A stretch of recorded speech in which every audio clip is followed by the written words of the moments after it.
How big a historical figure do you believe Her Majesty was in relation to some of the huge historical subjects you've had previously? Oh, I think she's right up there, yes. I think that were we to give sobriquets to our monarchs, which we tend not to since Alfred the Great, we would call her Elizabeth the Good, Elizabeth the Dutiful. She was somebody who really is able to take her place amongst her ancestors.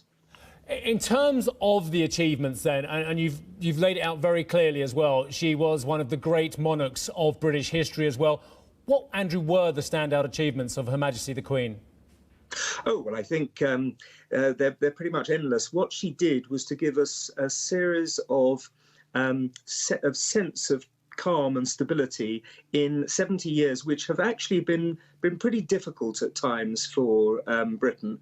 We have had the end of empire, of course, at the time of Suez, and she essentially, through her love of the Commonwealth and her belief in the Commonwealth, got us through that. I mean, end of empire can be tremendously traumatic. Look at what the French did in Algeria. Look at what the Russians are doing at the moment in Ukraine. But we did not go down that path, and partly because the Queen, as I say, was ready to transition to the concept of the Commonwealth, which she loves so much. We've had all sorts of internal ructions and upsets in this country over the years, but we've always had a power above politics that has been calm and has been resolute and has been very much apolitical, non-partisan, and that has been invaluable for us as a country.